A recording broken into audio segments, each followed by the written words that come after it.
지금 영국 전역이 눈물바다가 됐습니다. BBC 9시 뉴스 특별 다큐멘터리가 방영되자마자 방송국 서버가 다운됐고 유튜브에서는 믿을 수 없다, 기적이다라는 댓글이 순식간에 100만 건을 넘어섰습니다. 스코틀랜드 의회는 다음날 아침 긴급 특별 결의안을 만장일치로 통과시켰고 에든버러 시장은 목이 메어 말했습니다. 우리 도시의 영웅을 이제야 제대로 알게 됐다. 79세 스코틀랜드 노인의 한국 여행이 왜 영국 전체를 뒤흔들어 놓은 걸까요? 70년 동안 철저히 숨겨졌던 놀라운 진실, 그리고 국경을 넘어 이어진 감동적인 인연. 지금부터 그 충격적인 사연을 들려드리겠습니다. 저는 앨리스터 맥그리거입니다. 스코틀랜드 에든버러에서 79년을 살아오면서 단 한 가지 변하지 않은 것이 있었습니다. 바로 한국이라는 나라에 대한 깊은 증오였죠. 에든버러의 가난한 동네에서 태어난 저는 아버지의 얼굴을 본 적이 없습니다. 이안 맥그리거, 스코틀랜드 전통의 블랙와치 연대 하사관이었던 제 아버지는 제가 5살이던 1951년 한국전쟁에 참전했다가 영영 돌아오지 못했습니다. 임진강 전투에서 중공군과 맞서 싸우다가 실종됐다는 전보 한 장이 전부였죠. 어머니 메리는 남편을 잃은 충격으로 정신이 무너졌습니다. 매일 밤 악몽에 시달리며 비명을 질렀고 낮에는 넋을 잃고 창밖만 바라보셨죠. 결국 정신병원에 입원하셨고 저는 5살의 나이에 세인트 앤드류스 고아원으로 보내졌습니다. 고아원은 춥고 외로운 곳이었어요. 겨울이면 난방도 제대로 되지 않아 여러 명이 한 이불을 덮고 잤죠. 매일 아침 6시에 일어나 기도를 하고 딱딱한 오트밀 죽으로 하루를 시작했습니다. 일요일마다 교회에 가서 전쟁 미망인들과 고아들을 위한 특별 기도 시간이 있었는데 그때마다 저는 속으로 외쳤어요. 신이 정말 있다면 왜 아버지를 데려가셨나요? 왜 저를 혼자 남겨두셨나요? 고아원 창문에서는 멀리 에든버러 성이 보였습니다. 다른 아이들은 부모님이 데리러 올 거라는 희망을 품고 있었지만 저는 달랐어요. 아버지는 이미 죽었고 어머니는 정신병원에 계셨으니까요. 그래서 저는 일찍부터 희망 따위는 버렸습니다. 대신 분노를 품었죠. 아버지를 죽인 그 나라, 한국에 대한 분노를요. 10살이 되던 해 크리스마스, 특별히 어머니를 면회할 수 있는 허가가 났습니다. 정신병원은 에든버러 외곽의 음산한 곳에 있었어요. 철문을 지나 긴 복도를 걸어가는 동안 소독약 냄새와 환자들의 신음소리가 들렸습니다. 어머니는 하얀 병실 구석에 웅크리고 앉아 계셨어요. 한때 아름다웠던 금발은 새하얗게 새어 있었고 맑았던 파란 눈은 초점을 잃고 있었죠. 엄마, 저예요. 앨리스터예요. 어머니는 저를 알아보지 못하셨습니다. 대신 허공을 바라보며 중얼거리셨어요. 이안이 백파이프를 불고 있어. 들려? 저 멀리 언덕에서 아름다운 스코틀랜드의 노래를 부르고 있어. 곧 돌아온대. 크리스마스에는 꼭 돌아온다고 약속했어. 그 말을 듣는 순간 제 가슴 속에서 뭔가가 부서졌습니다. 어머니는 아직도 아버지를 기다리고 계셨던 거예요. 4년이 지났는데도 말이죠. 그날 이후로 저는 한국이라는 이름만 들어도 치가 떨렸습니다. 그 나라가 우리 가족을 파괴했으니까요. 고아원에서의 생활은 계속됐습니다. 매년 11월 11일 현충일이면 전쟁 희생자를 기리는 행사가 있었는데 저는 늘 맨 뒤에 서서 참여하는 척만 했어요. 다른 아이들은 아버지가 영웅이라며 자랑스러워했지만 저는 달랐습니다. 영웅? 가족을 버리고 남의 나라에 가서 죽은 사람이 무슨 영웅입니까? 16살에 고아원을 나왔습니다. 조선소에서 일자리를 구했죠. 힘든 육체노동이었지만 불평하지 않았어요. 땀 흘려 일하는 동안은 아무 생각도 하지 않아도 됐으니까요. 20살이 되던 해 해군에 입대했습니다. 아버지처럼 군인이 되고 싶어서가 아니라 그저 떠나고 싶어서였어요. 에든버러의 모든 것이 아버지를 떠올리게 했거든요. 1982년 포클랜드 전쟁에 참전했습니다. 구축함 HMS 셰필드에 타고 있었죠. 아르헨티나 전투기의 미사일 공격으로 배가 불타기 시작했을 때 동료들이 하나둘 쓰러져갔습니다. 그때 처음으로 아버지가 겪었을 공포를 이해할 수 있었어요. 하지만 그것은 오히려 분노를 더 키웠습니다. 이런 지옥 같은 곳에서, 그것도 남의 나라를 위해 죽다니 얼마나 무의미한 죽음입니까? 제대 후 에든버러로 돌아와 교도소 교도관이 됐습니다. 차갑고 엄격한 규율, 감정을 드러내지 않는 태도, 그것이 제게는 편했어요. 죄수들은 저를 얼음장 맥그리거라고 불렀죠. 30년 동안 단 한 번도 미소 짓는 모습을 본 적이 없다면서요. 40살에 캐서린을 만났습니다. 교도소 의무실에서 일하는 간호사였죠. 따뜻하고 인내심 많은 여자였어요. 왜 저 같은 차가운 남자를 사랑했는지 모르겠지만 그녀는 끝까지 저를 포기하지 않았습니다. 앨리스터, 당신 안에는 상처받은 어린 소년이 있어요. 그 아이를 달래주세요. 캐서린은 늘 그렇게 말했지만 저는 방법을 몰랐습니다. 대신 더 단단한 껍질 속으로 숨었죠. 딸 피오나가 태어났을 때 저는 공포에 질렸습니다. 어떻게 아버지가 되어야 하는지 전혀 몰랐으니까요. 제가 아는 아버지란 사진 속의 흐릿한 얼굴뿐이었습니다. 피오나가 자라면서 질문이 많아졌어요. 아빠, 할아버지는 어떤 분이셨어요? 왜 할아버지 이야기는 안 해주세요? 다른 집에는 할아버지 사진이 많은데 우리 집엔 왜 없어요? 그럴 때마다 저는 입을 다물거나 화제를 돌렸습니다. 할아버지는 군인이셨어. 전쟁에서 돌아가셨고 그게 다야. 차가운 대답에 피오나의 눈에 실망이 어렸지만 저는 더 이상 말할 수 없었어요. 어떻게 설명하죠? 할아버지는 가족을 버리고 쓸데없는 전쟁에 나가 개죽음을 당했다고? 그래서 할머니는 미쳐버렸고 아빠는 고아원에서 자랐다고? 세월이 흘러 피오나는 의대에 갔고 런던의 대형 병원에 취직했습니다. 명절에나 잠깐 얼굴을 비추는 사이가 됐죠. 제가 그렇게 만든 겁니다. 차가운 아버지 밑에서 자란 딸이 멀리 떠난 건 당연한 일이었어요. 5년 전 캐서린이 췌장암 진단을 받았습니다. 6개월 시한부였죠. 병원 침대에 누워서도 그녀는 저를 걱정했어요. 앨리스터, 내가 떠나면 당신은 더 외로워질 거예요. 제발 마음을 열어요. 증오를 버리고 용서하세요. 무엇을 용서해요? 제가 물었죠. 당신 자신을요. 그리고 당신 아버지도요. 그분도 선택의 여지가 없었을 거예요. 캐서린은 제 손을 꼭 잡고 마지막 숨을 거뒀습니다. 사랑해요. 앨리스터, 당신은 좋은 사람이에요. 단지 너무 오래 상처 속에 갇혀 있었을 뿐이에요. 그녀가 떠난 후 저는 완전히 혼자가 됐습니다. 은퇴한 늙은이, 가족도 친구도 없는 외톨이. 매일 같은 시간에 일어나 홍차를 마시고 공원을 산책하고 텔레비전을 보다 잠드는 무의미한 나날들. 그러던 어느 날 집안 정리를 하다가 다락방에서 먼지 쌓인 가죽 케이스를 발견했습니다. 캐서린이 보관하고 있던 물건들 사이에 있었죠. 열어보니 제 심장이 멈출 뻔했어요. 아버지의 백파이프였습니다. 블랙 와치 연대의 문장이 선명하게 새겨진 전통적인 스코틀랜드 백파이프. 어떻게 이것이 여기 있는지 이해할 수 없었어요. 아버지는 한국에서 실종됐는데 조심스럽게 백파이프를 들어 올렸습니다. 묵직한 무게가 느껴졌어요. 그런데 뭔가 이상했습니다. 파이프 내부에서 바스락거리는 소리가 났거든요. 손을 넣어 더듬거리니 작은 종이 뭉치가 만져졌습니다. 떨리는 손으로 종이를 꺼내 펼쳤어요. 누렇게 바랜 종이 위에는 알 수 없는 문자들이 빼곡히 적혀 있었습니다. 동양 문자 같았어요. 그리고 맨 아래 아버지의 필체로 영어가 적혀 있었습니다. 화천, 박상택님께 약속을 지키지 못해 죄송합니다. 당신의 은혜를 잊지 않겠습니다라고 영어로 쓰여 있었습니다. 온몸에 소름이 돋았습니다. 화천, 박상택. 이게 대체 무슨 의미일까요? 아버지가 한국 사람에게 은혜를 입었다고요? 그럼 제가 70년 동안 알고 있던 것은 뭐란 말입니까? 그날 밤, 저는 한숨도 잘 수 없었습니다. 아버지가 한국 사람에게 약속을 했다?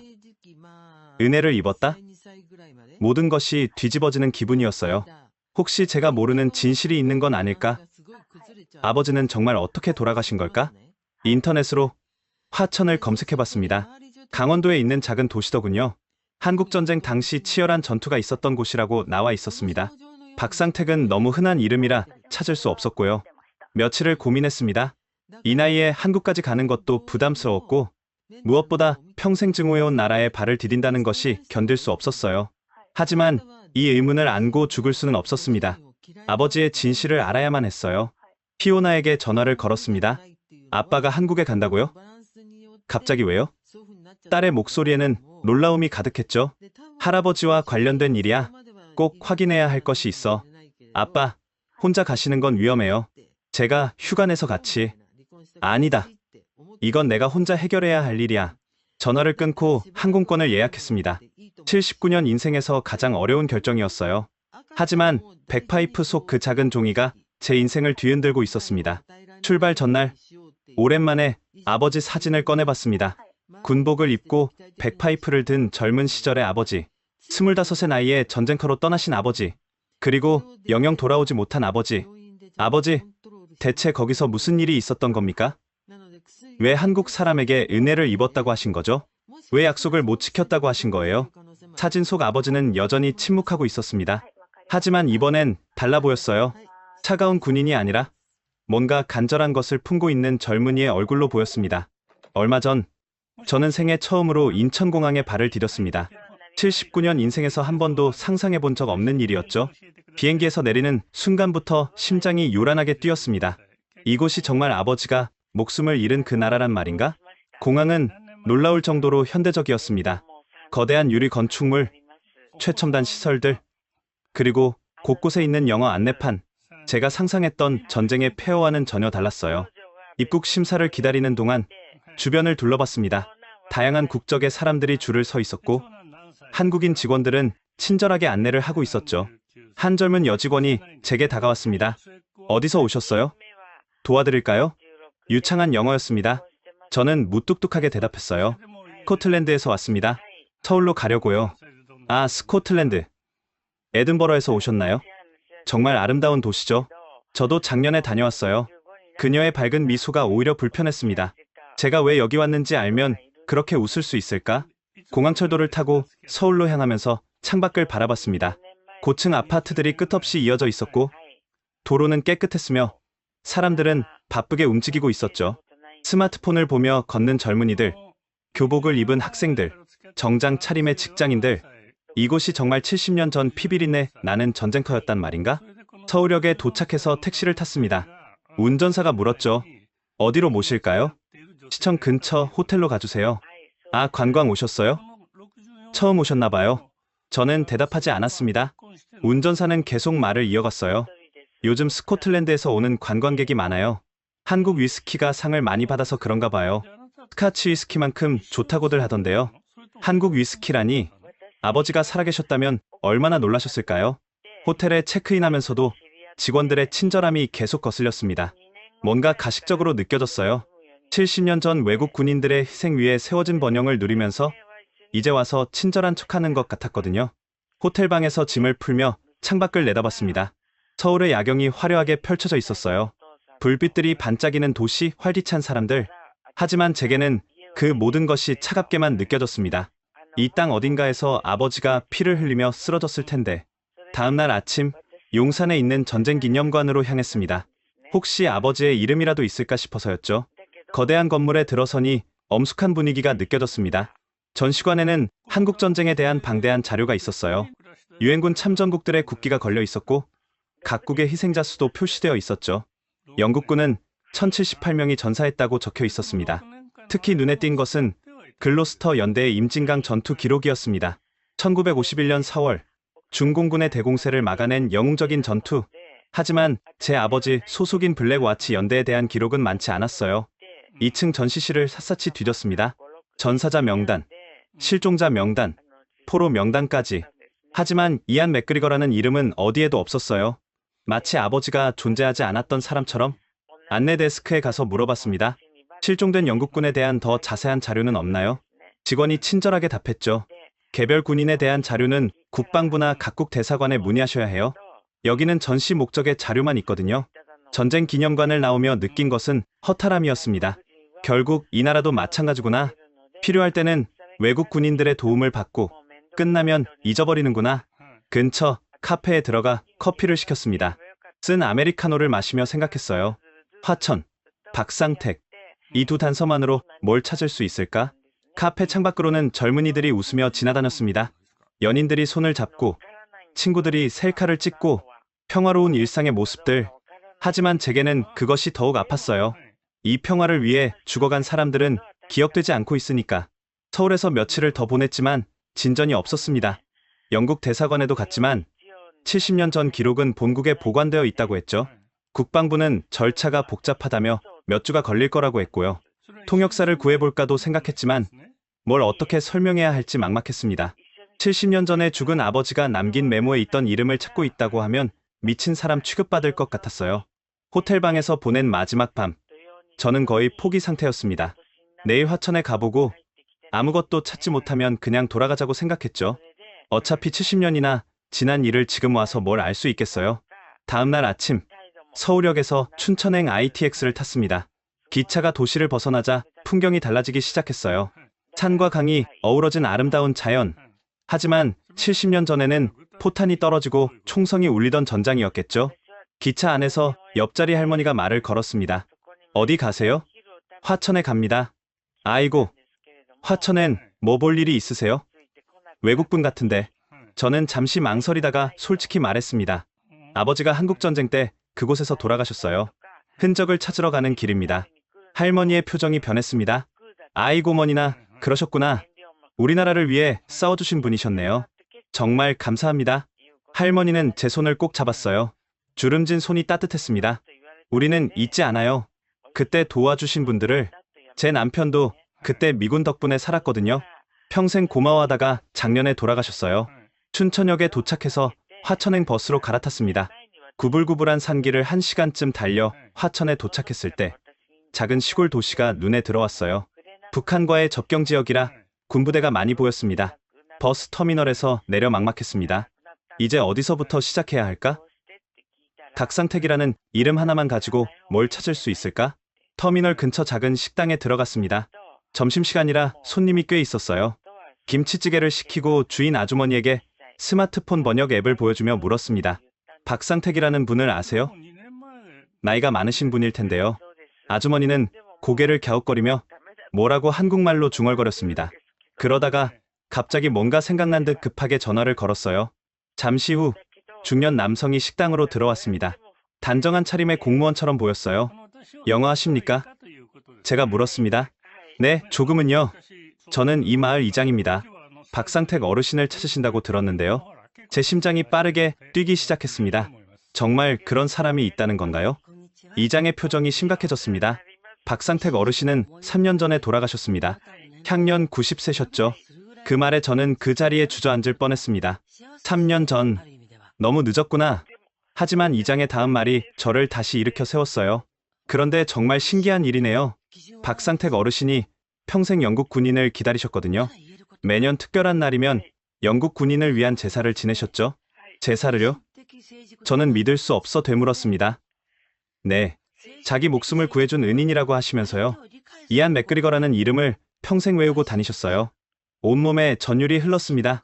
이안 맥그리거, 제 아버지의 이름이 70년 동안 이 작은 마을에서 기억되고 있었다니. 이장은 저를 동네 노인정으로 안내했습니다. 여기 계신 어르신들이 박상택 할아버지를 잘 아셨어요. 특히 김복순 할머니는 같은 마을에서 평생 사셨죠. 노인정은 작은 한옥 건물이었습니다. 안으로 들어서자 훈훈한 온돌 바닥과 구수한 된장 냄새가 났어요. 열댓 명의 어르신들이 화투를 치거나 텔레비전을 보고 계셨죠. 이장이 제 사정을 설명하자 모든 시선이 저에게 쏠렸습니다. 특히 구석에 앉아 계신 90대로 보이는 할머니가 저를 뚫어지게 바라보셨어요. 영국에서 오셨다고요? 김복순 할머니가 떨리는 목소리로 물으셨습니다. 이장이 통역을 해주었죠. 네, 스코틀랜드에서 왔습니다. 제 아버지가 한국전쟁 때 이곳에서 실종되셨는데 유품에서 박상택이라는 이름을 발견했습니다. 할머니의 눈에 눈물이 고였습니다. 세상에, 이런 날이 오다니. 상택이가 그렇게 기다리던 분의 가족이 오셨구나. 할머니는 손수건으로 눈물을 닦으며 천천히 이야기를 시작했습니다. 1951년 봄이었어요. 중공군이 엄청난 수로 밀고 내려왔죠. 우리 마을도 포위당했어요. 상택이네 가족은 큰 집안이었는데 할아버지 할머니부터 갓난아기까지 12명이나 됐어요. 이장이 차분히 통역을 해주었고 저는 숨을 죽이고 들었습니다. 상택이네는 산속 토굴에 숨어 있었대요. 중공군이 마을을 뒤지고 있었는데 곧 토굴을 발견할 상황이었죠. 아기들이 울음을 참지 못하고 있었거든요. 그때였어요. 할머니는 잠시 말을 멈추고 먼 하늘을 바라봤습니다. 70년 전 그날을 떠올리는 듯했어요. 갑자기 멀리서 이상한 소리가 들려왔대요. 처음에는 무슨 소리인지 몰랐는데 점점 가까워지더니 음악이었어요. 백파이프 소리였죠. 백파이프. 제 눈앞이 흐려졌습니다. 영국 군인 한 명이 언덕 위에 서서 백파이프를 불고 있었대요. 엄청나게 크게, 마치 1000명이 부는 것처럼. 중공군이 모두 그쪽으로 몰려갔어요. 큰 부대가 공격하는 줄 알았겠죠. 그래서 그 군인은 어떻게 됐나요? 제 목소리가 떨렸습니다. 중공군의 집중 사격을 받았대요. 상택이가 나중에 가봤는데 시신은 찾을 수 없었고 백파이프만 피투성이가 되어 떨어져 있었다고 했어요. 다른 노인들도 고개를 끄덕이며 거들었습니다. 상택이는 그 백파이프를 평생 모셨어. 매년 음력 정월 대보름이랑 8월 추석엔 꼭 제사를 지냈지. 영국 국가도 외워서 부르곤 했어. 한 할아버지가 말씀하셨습니다. 상택이는 늘 말했어요. 그 영국 군인이 아니었으면 자기네 집안이 다 몰살당했을 거라고. 그래서 자식들 이름에도 다 은혜 은자를 넣었어요.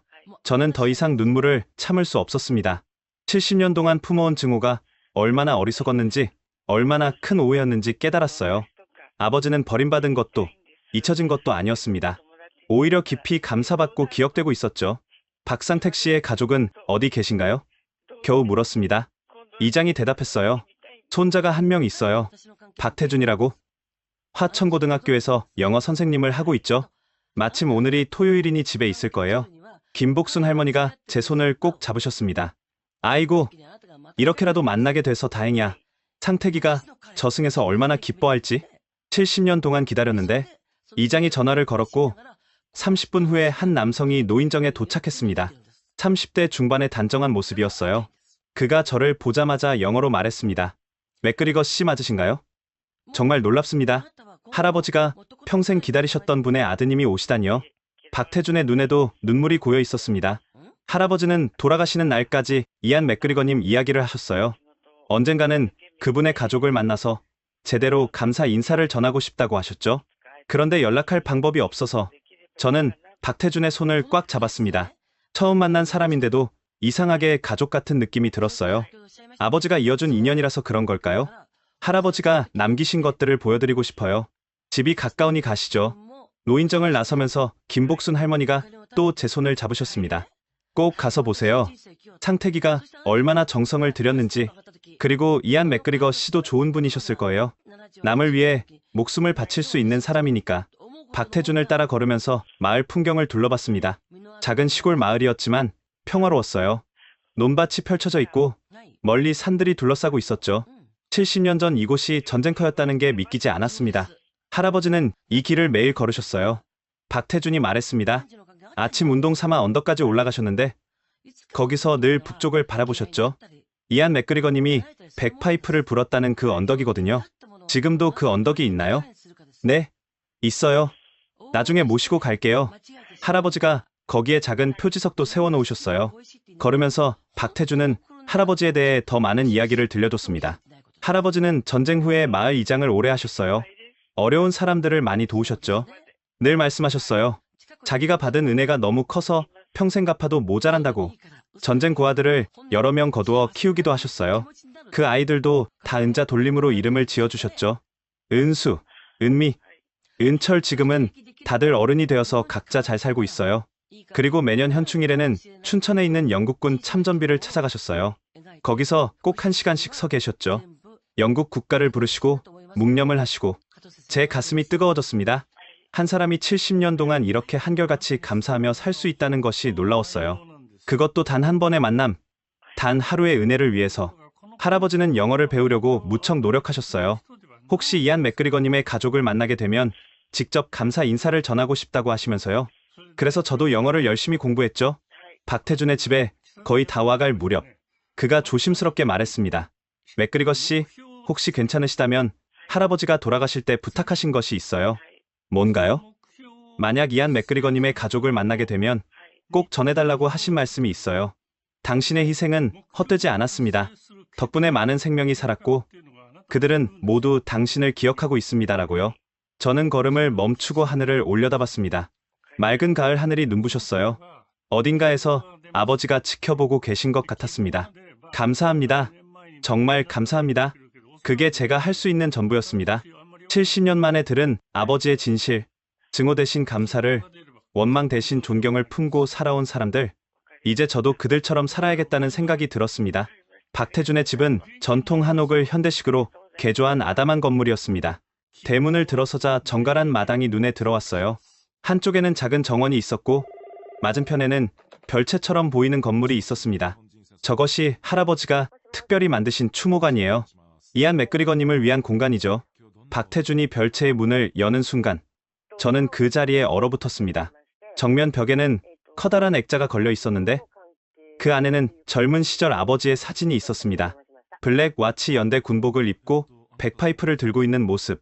제가 집에 가지고 있는 것과 똑같은 사진이었어요.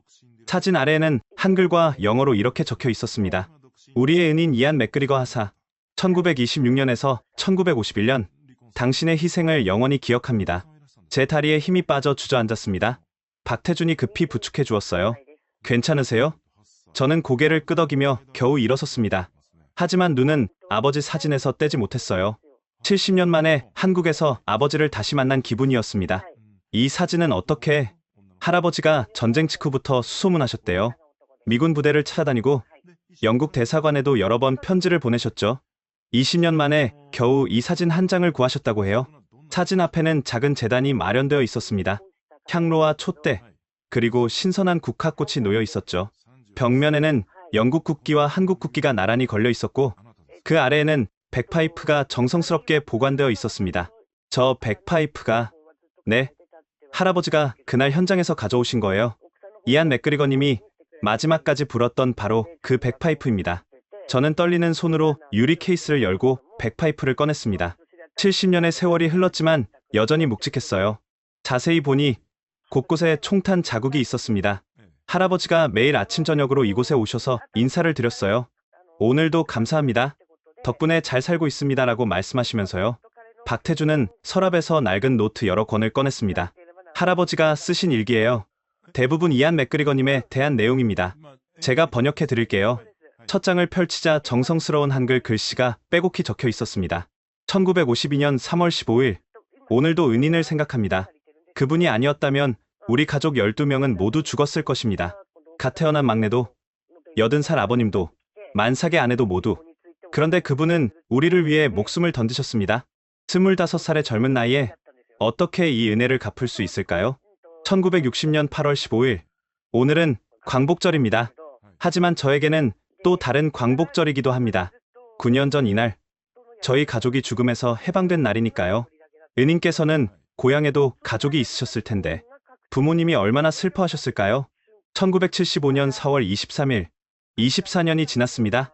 오늘 큰아들 은수가 대학에 합격했습니다. 둘째 은미도 고등학교를 잘 다니고 있고요. 이 모든 것이 은인 덕분입니다. 그분이 아니었다면 이 아이들은 태어나지도 못했을 테니까요. 페이지를 넘길수록 눈물이 멈추지 않았습니다.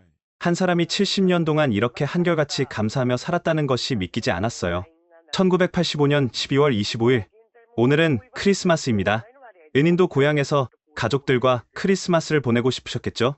대신 제가 그분의 가족을 위해 기도합니다. 어디선가 건강하고 행복하게 지내시기를.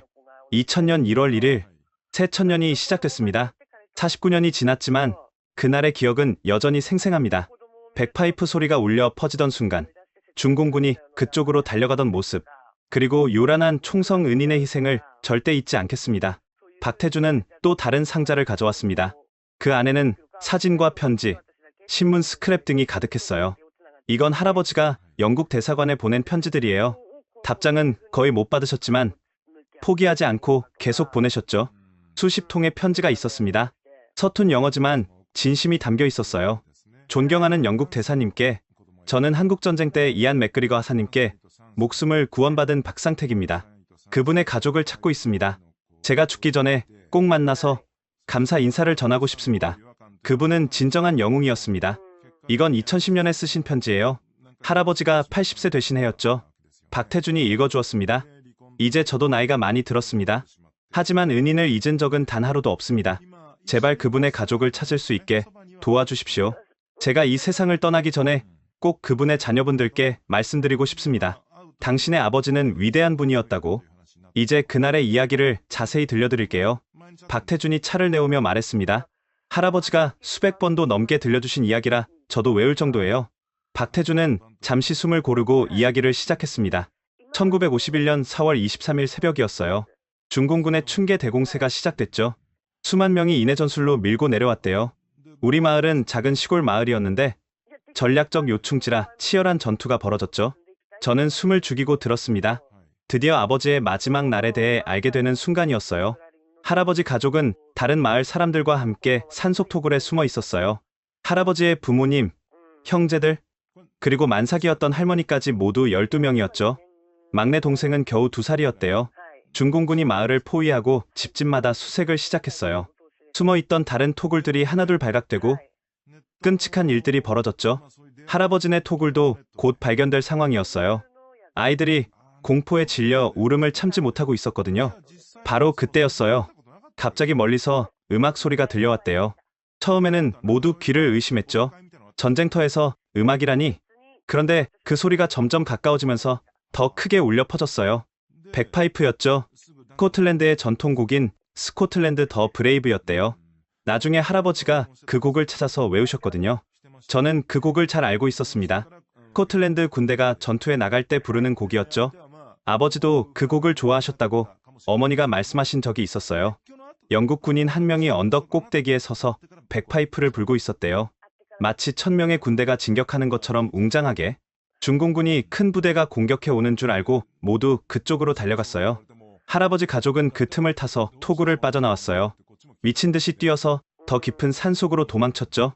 한참을 달린 후에 뒤에서 엄청난 총소리가 들렸대요. 수백 발, 어쩌면 수천 발의 총성이. 박태준의 목소리도 떨리고 있었습니다. 다음날 할아버지가 몰래 그곳에 가봤대요. 언덕은 포탄 구멍으로 뒤덮여 있었고 나무들은 총탄에 벌집이 되어 있었어요. 그리고 바위 뒤에서 피투성이가 된 백파이프를 발견했죠. 시신은 없었어요. 아마 중공군이 가져갔거나. 그런데 신기한 것이 있었대요. 백파이프 옆에 작은 종이가 있었는데 거기에 한글로 살아라라고 적혀 있었어요. 그리고 그 밑에 영어로 자기 이름을 적어놨더래요. 이안 맥그리거라고. 그래서 아버지가 남긴 메모에 한글이 있었던 거군요. 마지막 순간에 박상택에게 남긴 메시지였던 겁니다. 할아버지는 그 백파이프와 종이를 들고 울면서 맹세하셨대요. 평생 이 은혜를 잊지 않고 은인을 기리며 살겠다고. 그리고 정말로 그 약속을 지키셨죠. 박태준은 벽에 걸린 다른 사진들을 가리켰습니다. 이건 할아버지가 춘천 영국군 참전비에 가신 사진들이에요. 1960년부터 2019년까지 60년 동안 한 해도 빠지지 않고 가셨어요. 사진 속 박상택은 나이가 들어가면서도 꼿꼿한 자세로 참전비 앞에 서 있었습니다. 가슴에는 태극기와 유니언 잭을 나란히 달고 있었죠. 이건 할아버지가 직접 만드신 거예요. 박태준이 작은 나무 상자를 가져왔습니다. 열어보니 손수 만든 훈장 같은 것이 있었어요. 나무로 깎은 백파이프 모양의 IM 1951이라고 새겨져 있었습니다. 매년 4월 23일에는 이걸 가슴에 달고 하루 종일 보내셨어요. 그날은 우리 가족의 또 다른 명절이었죠.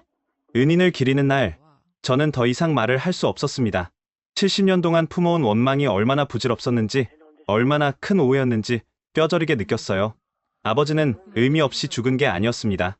12명의 생명을 구하고 그들의 후손 수십 명이 태어날 수 있게 했으며 그 모든 사람들이 아버지를 기억하고 있었습니다. 할아버지 말씀이 구해진 12명이 낳은 자녀가 30명이 넘고 그들이 또 낳은 자녀까지 하면 100명이 넘는데요. 이안 맥그리거님 덕분에 100명이 넘는 사람이 이 세상에 존재하게 된 거죠. 박태준은 마지막으로 봉투 하나를 꺼냈습니다. 이건 할아버지가 돌아가시기 일주일 전에 쓰신 편지예요. 혹시라도 이안 맥그리거님의 가족을 만나게 되면 전해달라고 하셨죠. 떨리는 손으로 편지를 받아 읽었습니다. 영어로 쓰여 있었는데 글씨가 많이 흐트러져 있었지만 읽을 수 있었어요. 이안 맥그리거의 가족에게 저는 이제 곧 이 세상을 떠납니다. 90년을 살았으니 충분히 살았죠. 하지만 한 가지 아쉬움이 있다면 당신들을 만나지 못한 것입니다. 당신들의 아버지, 남편, 아들이었을 이안 맥그리거는 진정한 영웅이었습니다. 그는 모르는 사람들을 위해 목숨을 바쳤습니다. 덕분에 저희 가족은 살 수 있었고 저는 아름다운 삶을 살 수 있었습니다. 70년 동안 단 하루도 그를 잊은 적이 없습니다. 매일 아침 저녁으로 감사 인사를 드렸고 그의 나라를 사랑하게 되었으며 그의 정신을 본받아 살려고 노력했습니다. 부디 자랑스러워하십시오. 그리고 슬퍼하지 마십시오. 그의 희생은 헛되지 않았습니다. 100명이 넘는 사람들이 그 덕분에 살고 있으니까요. 언젠가 저 세상에서 만나면 직접 감사 인사를 드리겠습니다. 그때까지 안녕히 계십시오. 2019년 4월 16일 박상택 올림. 편지를 다 읽고 나서 한참을 울었습니다. 박태준도 옆에서 조용히 눈물을 닦고 있었어요. 그날 저녁 저는 처음으로 아버지와 대화를 나눴습니다. 추모관에 혼자 앉아 사진을 바라보며 말했어요. 아버지, 이제야 알겠습니다. 아버지는 진정한 영웅이셨어요. 70년 동안 오해해서 죄송합니다. 이제부터는 자랑스러운 아들이 되겠습니다. 다음날 아침 박태준이 할아버지가 남긴 또 다른 유품들을 보여주었습니다. 놀랍게도 그 방에는 스코틀랜드와 관련된 물건들이 가득했어요. 할아버지가 평생 모으신 거예요. 이안 맥그리거님의 나라를 이해하고 싶어 하셨죠. 타탄 체크 무늬 천, 스코틀랜드 전통 모자, 심지어 위스키 병까지. 책장에는 스코틀랜드 역사와 문화에 관한 책들이 빼곡했고 곳곳에 한글로 메모가 되어 있었습니다. 이 책 좀 보세요. 박태준이 낡은 책 한 권을 꺼냈어요. 스코틀랜드의 역사라는 제목이었는데 거의 모든 페이지에 밑줄이 그어져 있었습니다. 특히 스코틀랜드 독립 전쟁 부분을 많이 읽으셨어요. 작은 나라가 큰 나라에 맞서 자유를 지킨 역사가 한국과 비슷하다고 하시면서요. 한 페이지를 펼치니 윌리엄 월레스에 대한 내용이 나왔습니다. 옆에 한글로 이렇게 적혀 있었어요. 이안 맥그리거 님도 이런 정신으로 싸우셨겠지. 자유와 정의를 위해. 그리고 이것 보세요. 박태준이 서랍에서 카세트 테이프를 꺼냈습니다. 스코틀랜드 전통 음악이에요. 할아버지가 매일 들으셨죠. 낡은 카세트 플레이어에 테이프를 넣자 백파이프 선율이 흘러나왔습니다. 어메이징 그레이스, 스코틀랜드 더 브레이브, 하이랜드 대성당 고향의 음악을 듣자 눈물이 났어요. 할아버지는 이 음악을 들으며 이안 맥그리거 님을 떠올리셨대요. 그분도 고향을 그리워하며 이 곡들을 부셨을 거라고. 또 다른 상자에는 수십 년 동안의 사진들이 있었습니다. 매년 찍은 추모 사진들이었죠. 이건 1975년 사진이에요. 할아버지가 영국 대사관을 방문하셨을 때죠. 이안 맥그리거님의 가족을 찾아달라고 부탁하러 가셨대요. 사진 속 박상택은 정장을 차려입고 대사관 앞에 서 있었습니다. 손에는 정성스럽게 쓴 편지를 들고 있었죠. 이건 1988년 서울 올림픽 때예요. 영국 선수단이 왔을 때 할아버지가 직접 찾아가셨대요. 혹시 이안 맥그리거라는 이름을 아는 사람이 있나 해서요. 2002년 월컵 때도 마찬가지였어요. 잉글랜드 팀이 왔을 때 숙소까지 찾아가셨죠. 물론 아무도 모른다고 했지만요. 박태준은 웃으며 말했습니다. 할아버지의 고집이 대단하셨어요. 포기라는 걸 모르셨죠. 그때 현관문이 열리며 한 여성이 들어왔습니다. 박태준의 어머니였어요. 어머니, 이분이 이안 맥그리거님의 아드님이세요. 60대 중반으로 보이는 부인이 깜짝 놀라며 제 손을 잡았습니다. 세상에, 정말이에요? 아버님이 그렇게 찾으시던 어머, 어떻게 이런 일이. 그녀의 눈에도 눈물이 고였어요. 아버님이 살아계셨으면 얼마나 기뻐하셨을까요? 평생 소원이 이루어지는 거였는데 박태준의 어머니는 부엌으로 가더니 곧 차와 다과를 가져왔습니다. 아버님은 정말 특별한 분이셨어요. 은혜를 아는 것도 그렇지만 그것을 행동으로 보여주셨거든요. 그녀가 들려준 이야기는 더욱 놀라웠습니다.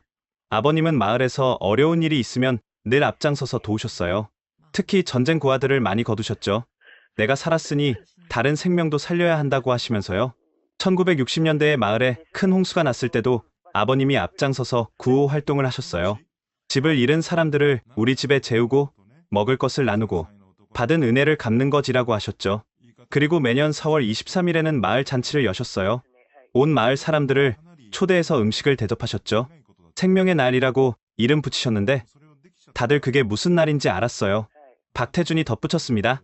할아버지 덕분에 우리 마을에는 특별한 전통이 생겼어요. 누군가에게 도움을 받으면 꼭 다른 사람을 도와야 한다는 거죠. 박상택 정신이라고 불러요. 오후에 박태준은 저를 특별한 곳으로 안내했습니다. 마을 뒤편 언덕으로 오르는 길이었어요. 여기가 그날 이안 맥그리거님이 백파이프를 부셨다는 곳이에요. 언덕 꼭대기에는 작은 돌비석이 세워져 있었습니다. 한글과 영어로 이렇게 새겨져 있었어요. 1951년 4월 23일 이곳에서 이안 맥그리거 하사가 우리를 구하고 하늘로 떠났다. 그의 용기를 영원히 기억한다. 비석 주변에는 야생화가 피어 있었고 누군가 놓고 간 꽃다발도 있었습니다. 마을 사람들이 가끔 와서 꽃을 놓고 가요. 다들 그날의 이야기를 알고 있거든요. 저는 비석 앞에 무릎을 꿇었습니다. 70년 전 이곳에서 아버지가 마지막 순간을 보내셨다는 생각에 가슴이 미어졌어요. 아버지, 이제야 찾아왔습니다. 너무 늦어서 죄송해요. 바람이 불었습니다. 마치 아버지가 대답하는 것 같았어요. 언덕에서 내려다 보이는 마을은 평화로웠습니다. 논밭이 펼쳐져 있고 저 멀리 강이 흐르고 있었죠. 저 집들 대부분이 할아버지가 구한 가족들의 후손이 사는 집이에요. 박태준이 설명했습니다. 왼쪽 파란 지붕집은 막내 동생이었던 분의 집이고 오른쪽 빨간 지붕은 둘째 형님 집이고 하나하나 가리키며 설명하는 박태준의 목소리를 들으며 생각했습니다.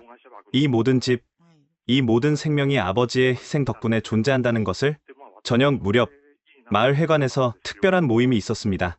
박상택을 기억하는 사람들이 모인다는 소식을 듣고 많은 사람들이 왔어요. 이분이 이안 맥그리거님의 아드님이세요. 박태준이 소개하자 회관이 술렁거렸습니다. 사람들이 하나둘 다가와 제 손을 잡았어요. 정말 감사합니다. 덕분에 저희가 살 수 있었어요. 은인의 아드님을 뵙게 되다니 한 노인이 앞으로 나왔습니다. 80대 후반으로 보였어요. 저는 그날 구조된 12명 중 한 명입니다. 그때 저는 10살이었어요. 형님이었던 상택이 형이 저를 업고 뛰었죠.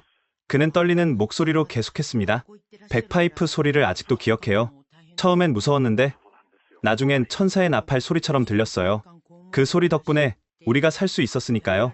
다른 사람들도 하나둘 이야기를 보탰습니다. 상택 씨는 정말 대단한 분이었어요. 평생 은혜를 잊지 않고 사셨죠. 자식들 이름도 다 은자 돌림으로 지으셨잖아요. 매년 4월 23일에는 온 마을이 함께 기념했어요. 한 중년 여성이 말했습니다. 저희 아버지가 전쟁고아였는데 상택 할아버지가 거두어 키우셨어요. 그래서 저도 은혜를 아는 사람이 되라고 늘 가르치셨죠. 그날 밤 저는 박태준의 집에서 묵었습니다. 추모관이 보이는 방이었어요. 잠들기 전 창밖을 바라보며 생각했습니다. 70년 동안 저는 아버지를 원망하며 살았습니다. 가족을 버리고 떠났다고, 의미 없는 전쟁에서 개죽음을 당했다고. 하지만 진실은 정반대였어요. 아버지는 가장 숭고한 방식으로 돌아가셨습니다. 모르는 사람들을 위해 목숨을 바쳤고 그들은 70년 동안 감사하며 살았으며 그 감사를 또 다른 사람들에게 나누며 살았습니다. 새벽에 일어나 추모관으로 갔습니다. 아버지 사진 앞에 앉아 조용히 말했어요. 아버지, 이제 압니다. 아버지가 왜 그러셨는지, 그리고 왜 그것이 옳은 일이었는지 용서해 주세요. 그리고 자랑스럽습니다. 정말로. 창밖으로 동이 트고 있었습니다. 새로운 날의 시작이었죠. 그리고 저에게는 새로운 인생의 시작이기도 했습니다. 일주일째 되는 날, 박태준이 특별한 제안을 했습니다. 맥그리거 씨, 할아버지가 하시던 봉사활동이 있어요. 함께 해보시겠어요? 그것은 화천 지역 독거노인들께 도시락을 배달하는 일이었습니다. 박상택은 80세가 넘어서도 매주 목요일마다 이 일을 했다고 합니다. 할아버지는 늘 말씀하셨어요. 받은 은혜를 직접 갚을 수는 없지만 다른 사람들을 도우며 갚아나갈 수 있다고요. 우리는 화천 복지관에서 도시락을 받아 배달을 시작했습니다. 첫 번째로 방문한 곳은 85세 독거노인 강필순 할머니 댁이었어요. 어머, 태준이구나. 그런데 이 양반은 누구니? 박태준이 저를 소개하자 할머니의 눈이 휘둥그레졌습니다. 세상에, 그 영국 군인의 아들이라고? 정말이니? 상태기가 그렇게 찾던 사람이 왔구나. 할머니는 제 손을 꼭 잡고 눈물을 흘리셨습니다. 고맙습니다. 정말 고맙습니다. 당신 아버지 덕분에 우리가 다 살았어요. 상태기가 살아서 우리 마을이 이렇게 된 거예요. 두 번째로 방문한 곳은 참전용사 김성호 할아버지 댁이었습니다. 89세의 김 할아버지는 한국전쟁 당시 영국군 통역병으로 일했다고 했어요. 블랙 와치 연대를 기억하지? 용맹한 전사들이었어. 특히 백파이프를 불며 진격하는 모습은 정말 인상적이었지. 김 할아버지는 낡은 사진첩을 꺼내 보여주셨습니다. 이 사진들 좀 봐. 1951년 봄에 찍은 건데 혹시 이 중에 자네 아버지가 있나? 흐릿한 흑백 사진들을 하나하나 살펴봤지만 아버지를 확실히 알아볼 수는 없었습니다. 하지만 블랙와치 연대 군인들의 모습을 보니 가슴이 뭉클했어요. 이 사람들 대부분이 돌아가지 못했어. 임진강 전투는 정말 치열했거든. 중공군이 인해 전술로 밀고 왔는데 영국군은 끝까지 진지를 지켰지. 세 번째로 방문한 곳은 정순자 할머니 댁이었습니다. 91세의 정 할머니는 그날 박상택 가족과 함께 토굴에 숨어 있었다고 했어요. 백파이프 소리가 들렸을 때 우리는 모두 죽는 줄 알았어. 그런데 상택이 아버지가 저 소리가 우리를 살리는 소리다라고 하시더라고. 정 할머니는 그날의 기억을 생생히 들려주셨습니다. 총소리가 멈춘 후 상택이가 가보겠다고 했어. 모두 말렸지만 기어이 갔지. 그리고 피투성이 백파이프를 들고 돌아왔어. 울면서 이분이 우리를 살렸다고 하더라고. 도시락 배달을 마치고 복지관으로 돌아오는 길에 박태준이 말했습니다. 이제 깜짝 선물을 보여드릴게요. 그는 차 트렁크에서 케이스를 꺼냈습니다. 열어보니 백파이프였어요. 아버지가 마지막으로 연주했던 바로 그 백파이프였습니다. 혹시 연주할 수 있으세요? 저는 고개를 끄덕였습니다. 어릴 때 고아원에서 배운 적이 있었거든요. 스코틀랜드 전통을 이어가고 싶어서였죠. 비록 서툴렀지만요. 그럼 할아버지가 늘 듣고 싶어 하셨던 곡을 들려주실 수 있을까요? 어메이징 그레이스를요. 저는 떨리는 손으로 백파이프를 들었습니다. 70년 만에 아버지의 백파이프를 제가 들고 있다니 믿을 수 없는 순간이었어요. 숨을 깊이 들이쉬고 천천히 연주를 시작했습니다. 처음엔 소리가 떨렸지만 점점 안정되어 갔어요. 구슬픈 선율이 화천의 하늘에 울려 퍼졌습니다. 복지관에 있던 어르신들이 하나둘 밖으로 나왔어요. 모두들 조용히 서서 들었습니다. 누군가는 눈물을 닦았고 누군가는 두 손을 모아 기도했죠. 연주가 끝나자 박수가 터져 나왔습니다. 창택이가 듣고 싶어 하던 바로 그 소리야. 70년 만에 들어보는구나. 이제야 은인에게 제대로 인사를 하는 것 같아. 한 할머니가 다가와 말씀하셨습니다. 젊었을 때 미군 부대 근처에서 일했는데 가끔 백파이프 소리를 들었어. 그때는 슬픈 소리라고 생각했는데 지금 들으니 희망의 소리네. 그날 이후로 저는 매일 오후에 복지관에서 백파이프를 연주했습니다. 소문이 퍼져 많은 사람들이 모여들었어요. 특히 참전용사 어르신들이 많이 오셨죠. 전쟁 때는 이 소리가 무서웠어. 적이 오는 줄 알았으니까. 하지만 연합군한테는 용기를 주는 소리였지. 지금 들으니 평화의 소리야. 전쟁이 끝났다는 증거니까. 어느 날은 화천 고등학교 학생들이 찾아왔습니다. 박태준이 가르치는 학생들이었죠. 선생님이 수업 시간에 이야기해 주셨어요. 우리 마을을 구한 영국 군인에 대해서요. 한 학생이 영어로 말했습니다. 저희 증조 할아버지를 구해주셔서 감사합니다라고 영어로 말했어요. 저는 학생들에게 백파이프에 대해 설명하고 간단한 곡을 가르쳐 주었어요. 아이들은 신기해하며 하나씩 불어보려고 했죠. 이게 정말 70년 된 악기예요? 맞아. 너희 증조 부모님들을 구한 악기야. 우와, 역사적인 악기네요. 한 여학생이 물었습니다. 왜 그 군인 아저씨는 자기 목숨을 바쳐가면서까지 모르는 사람들을 구했을까요? 잠시 생각한 후 대답했습니다. 아마도 그게 옳은 일이라고 생각했기 때문이겠지. 군인의 의무는 무고한 사람들을 지키는 거니까. 박태준이 거들었습니다. 그리고 그 순간에는 국적이나 인종 같은 건 중요하지 않았을 거예요. 그저 살려야 할 생명들이 있었을 뿐이죠. 일주일이 2주가 되고 2주가 한 달이 되었습니다. 저는 화천을 떠날 수 없었어요. 매일 새로운 이야기를 듣고 새로운 사람들을 만났으니까요. 특히 인상 깊었던 것은 박상택의 은혜 갚기 이야기들이었습니다. 1970년대 석유 파동 때 상택 씨가 마을 사람들에게 연탄을 나눠줬어요. 딸 은미가 대학 갈 때 장학금이 필요했는데 상택 씨가 도와줬죠. 우리 아버지가 병원비가 없을 때도 상택 씨가 해결해줬어요. 한 할아버지가 말씀하셨습니다. 상택이는 늘 말했어. 내가 받은 은혜가 너무 커서 평생 갚아도 모자란다고. 그래서 만나는 사람마다 도왔지. 어느 날 저녁 박태준과 함께 그 언덕에 다시 올랐습니다. 석양이 마을을 붉게 물들이고 있었어요.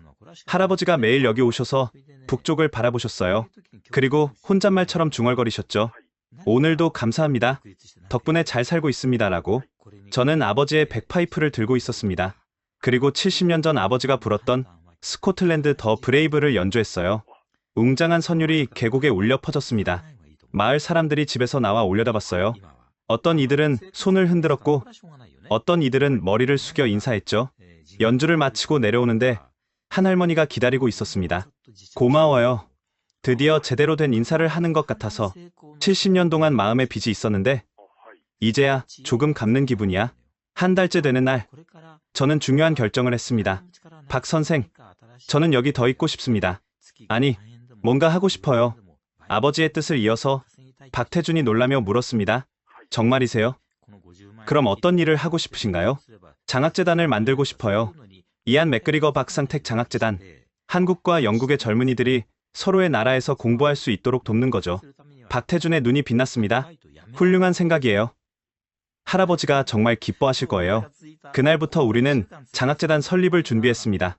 화천군청도 적극 도왔고 영국 대사관도 관심을 보였죠.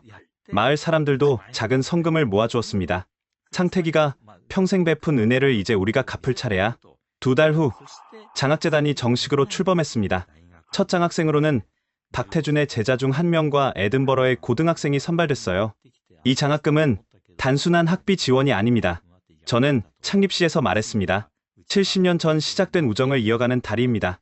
전쟁이 만든 상처를 평화가 치유하는 증거입니다. 박태준이 덧붙였습니다. 할아버지는 늘 말씀하셨어요. 은혜는 갚는 게 아니라 나누는 거라고.